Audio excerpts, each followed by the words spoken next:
It was a tiny little world, and 300 people would come to the contest that night. They would go crazy over Arnold Schwarzenegger, so he was king of 300 people. It's just that Arnold hadn't burst out of that world yet. Joe knew that bodybuilding had to change its image. It had to move from a cult to the mainstream. The sport needed a living, breathing symbol. Joe heard about a young, charismatic European champion, someone with charm and intelligence, just the kind of person Joe was looking for. I believe that the more sensationalistic that you are and the more outrageous things that you say, the more you get quoted, the more you get in the papers, and the more the sport of bodybuilding will benefit. Arnold Schwarzenegger, 7 Mr. Olympia titles, one of the most recognizable physiques in history, and probably the most famous bodybuilder who has ever lived. But those are not necessarily the same achievement, because there was a time when Arnold was already dominating bodybuilding, and almost nobody outside bodybuilding knew who he was. At exactly the same time, Joe Weider was trying to take a sport that was still seen as strange and sell it to the mainstream. He needed a face, he needed a personality, he needed a star. And then he found Arnold. But here is where the story becomes much more interesting because Arnold wasn't simply marketed by Joe Weider. Arnold eventually became extremely good at marketing Arnold. So, how much of the legend was the physique? How much was the victories? How much was Joe Weider? And how much was Arnold understanding exactly how to make people look at him? Was Arnold Schwarzenegger really the greatest bodybuilder of all time? Or was he the greatest bodybuilding marketing success of all time? Let's decode it. Joe brought Arnold Schwarzenegger to the States. He always would say, Arnold, I want you to be the best and the smartest bodybuilder of the whole world. I see fire in your eyes. I see the competitive spirit in your eyes. He says, that is what I want, and this is why I help you. And you come to California, and they take care of your apartment, and they give you some spending money so you can live, and all you have to do is just train, train, and train, and beat everyone. He had the mind of a champion. He had a heart of a champion. He was focused. He had a powerful will, and he was very intelligent. He learned quickly. And I figured that he could be a star, and being a star, he would help the sport. Okay, that last sentence is very important because Joe doesn't simply say, I thought Arnold could become the best bodybuilder. He says, I figured that he could become a star and that being a star would help the sport. That's a completely different goal. Weider wasn't only looking at competitive potential, he was looking at what Arnold could represent. And look at the qualities he mentions: focus, willpower, intelligence, competitive mentality. Earlier, the documentary also describes Arnold as charismatic and charming. So I don't think the evidence supports the idea that Joe simply picked a good looking bodybuilder and decided, this is the guy I'm going to manufacture. Arnold already had something very unusual. The physique was part of it, but the personality was part of it too. And then there is the support: apartment, spending money, later, education. Basically, creating an environment where Arnold could concentrate on training. Now, that's an advantage. Of course it is. But we need to make a very important distinction here. Support is not the same as fixing competitions. Nothing we have seen proves that Joe simply handed Arnold titles. What it does prove is that Weider identified Arnold as somebody worth investing in. So maybe this is our first answer. Joe Weider didn't create the raw material. Arnold already had the physique, the ambition, the personality, the intelligence. What Weider recognized was that all those things existed in the same person. And for a sport desperately trying to escape the fringe, that person could become incredibly valuable. But recognizing a potential star is one thing, making the world see him is another. And that's where the Wither machine becomes much more relevant. First, you have to take the photographs. And what he would do is he would have us come the next day after the Mr. Olympia competition to the studio and pose for a whole day, and sometimes the next day too. At that time, you were mad at him that he did that because he said, what an idiot. Why would he do that? Why not trust us? But the fact of the matter was he was burned so many times by those bodybuilders because every time the guy that won showed up at the photo session and the guys that lost were all pissed off and they ran off. He was the other bodybuilders, they always screw me. I put them on the covers of the muscle magazines. I put them on the covers of all the brochures, build them up all over the world, make them famous and big stars. There, that's the machine. And notice how simple the system was. You compete, you get photographed, the photographs go into the magazines go around the world. And suddenly, you are not a bodybuilder anymore. You are a bodybuilding personality. Joe actually describes what he was doing as building these men up and making them stars. So the magazines weren't merely reporting bodybuilding, they were helping decide who bodybuilding fans repeatedly saw. And I think this is where people sometimes jump too quickly to conspiracy. You don't necessarily have to manipulate a contest result to influence how important somebody becomes. There is another kind of power, control of attention. Two men can stand on the same stage. Both can have incredible physiques. But if one of them appears repeatedly on magazine covers, gets the interviews, gets the stories, gets the photographs, eventually one of those two athletes becomes much bigger in the imagination of the audience. That doesn't make his physique fake. It makes his visibility unequal. And visibility matters. You need a leader like Arnold, with charisma and so forth. And you have it. That's why you'd be so good for the sport. Okay. Trying to do my homework. What? That's what I'm trying to accomplish. No, it's not like that, but you got nice personality. You talk properly to people. You're polite to people. You're not arrogant. That's why you'd be a good spokesman. Joe is constantly on the lookout for that next superstar to promote the sport. Because what's good for bodybuilding is also good for Joe's business. This might be even more revealing because listen to the criteria: personality, how you speak, how you treat people, whether you can represent the sport. This isn't judging a physique anymore. This is selecting a spokesman. And Arnold has effectively become the template. You need a leader like Arnold. And I don't actually think there is anything mysterious about the business side. If bodybuilding grows, Wither's magazines grow. His competitions grow, his supplement business grows, and athletes become bigger stars. So, what's good for bodybuilding really can be good for Joe Weider. Those two interests can exist at exactly the same time: passion and business. But now we have to be fair to Arnold because being heavily promoted tells us why people knew his name.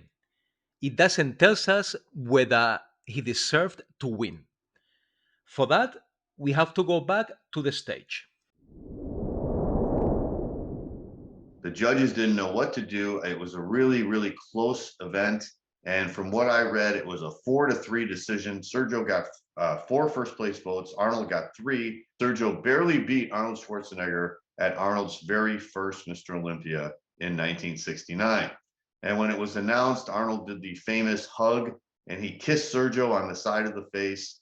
And he really showed good sportsmanship. And it did pay off because, well, as history shows, 1 year later, Arnold won his first Mr. Olympia, defeating Sergio and unseating him. But at this event, Sergio was really, really happy because he had won his third Mr. Olympia title and he had beaten a great competitor in the form of Arnold Schwarzenegger. And this is important. Arnold already had a Weider behind him. He had the support, he had the exposure, he had the magazines, and he still lost. Sergio won. That's very difficult to reconcile with the simplest version of the conspiracy. Joe chose Arnold, therefore, Arnold was simply going to win. Apparently not. And this wasn't Arnold getting destroyed either. According to this account, it was incredibly close 4 votes to 3. So Arnold wasn't some average bodybuilder being artificially presented as a champion. He was already close enough to challenge, arguably, the dominant man in bodybuilding and lose by 1 vote. This is genuine competitive credibility. So in his second try at the title, Arnold Schwarzenegger was the new king of bodybuilding. He had defeated the Myth. And in that year, in 1970, Arnold had won what he called the Triple Crown. He won 3 competitions from 3 different organizations: the AAU Mr. World, the NABA Mr. Universe, and the IFBB Mr. Olympia. And this, for me, is probably the strongest defense of Arnold's competitive legitimacy. 3 major victories, 3 different organizations. And that changes the picture because Arnold wasn't only winning inside Joe Weider's IFBB. According to this account, in 1970, he wins the AAU Mr. World, the NABA Mr. Universe, and then the IFBB Mr. Olympia. Whatever somebody thinks about individual judging decisions, it becomes very difficult to say that Arnold's success existed only because Joe Weider controlled his promotion. But here is where it gets really interesting. The same 1970 source says Arnold had genuinely improved from 1969 and that he had been featured very heavily in Weider's magazines during that year. So, these 2 things were happening at the same time. Arnold was becoming better and Arnold was becoming more famous. Merit and marketing were growing together. And maybe that's the mistake in the original question. Maybe it was never merit or marketing. Maybe Weider was amplifying something that Arnold was genuinely proving on a stage. But even that doesn't completely explain the Arnold we know today. Because winning bodybuilding competitions can make you famous inside bodybuilding. And there is a huge difference between being famous inside bodybuilding and becoming Arnold Schwarzenegger.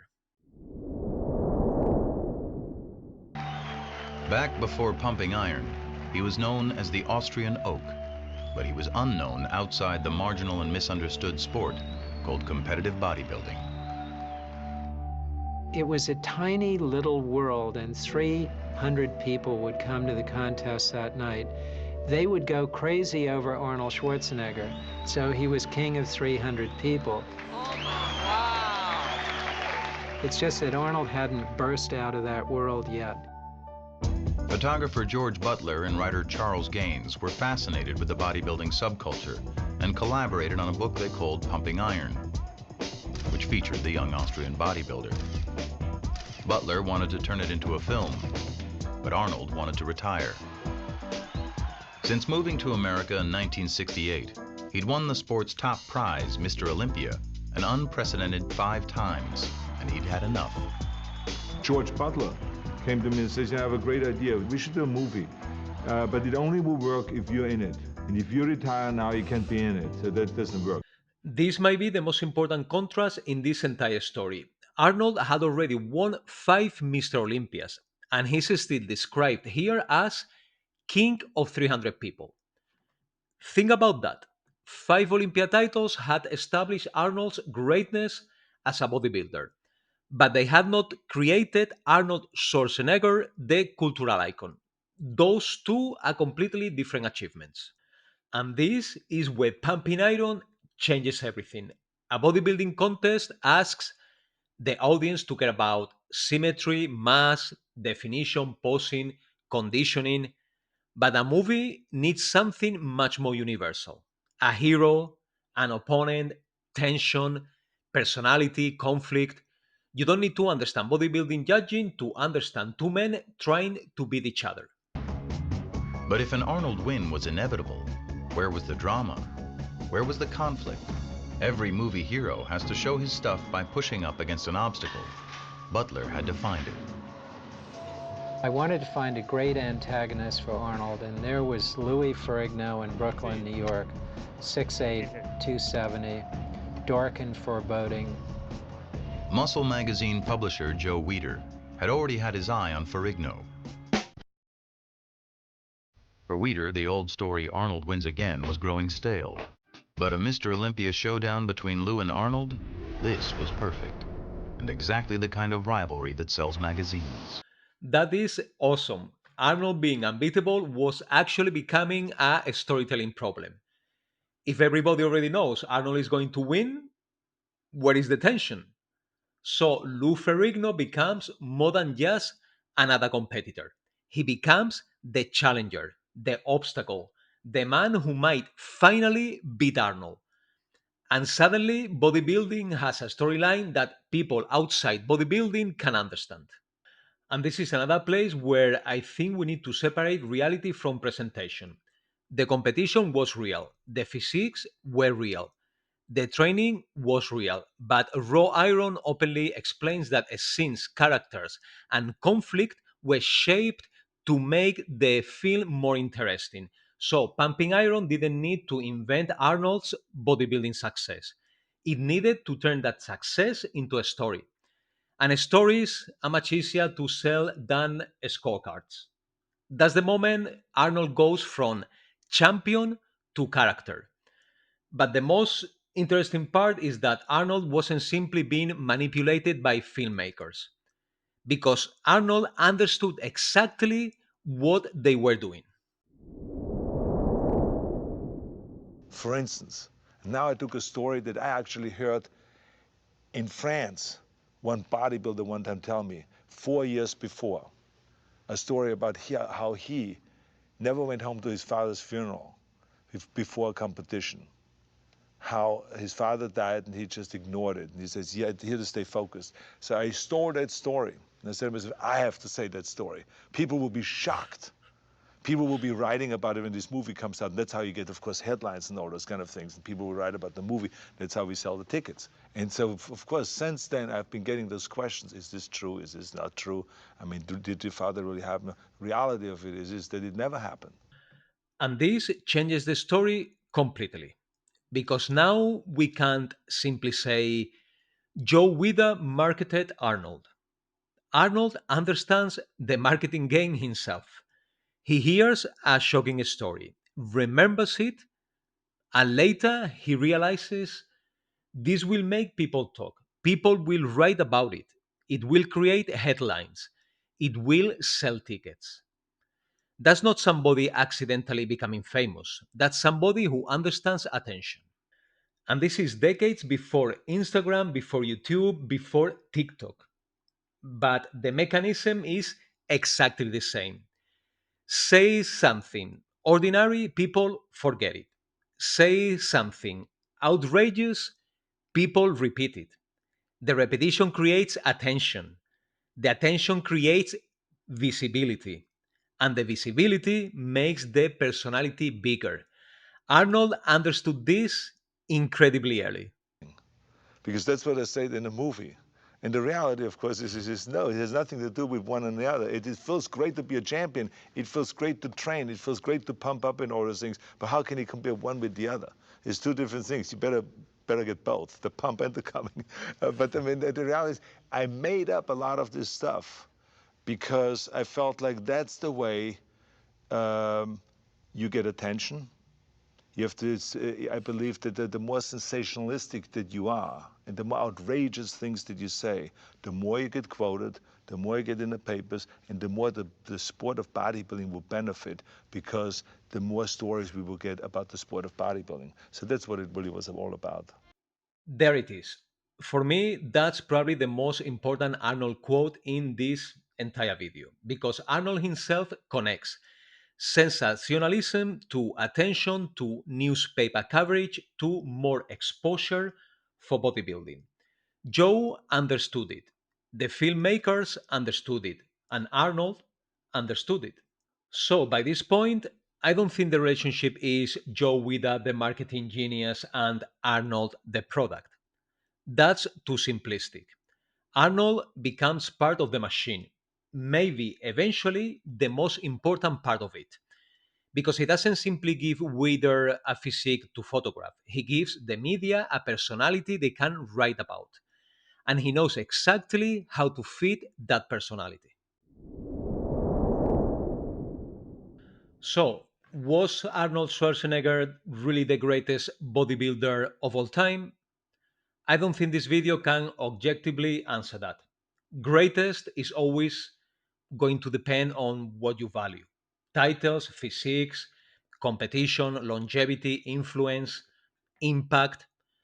Different people will give different answers. But I think we can answer something else. Was Arnold's greatness simply manufactured by Joe Weider? No, I don't think the evidence supports that. Arnold lost even after Weider began supporting him. He improved, he came back, he defeated Sergio. And in 1970, he was winning major competitions across three different organizations.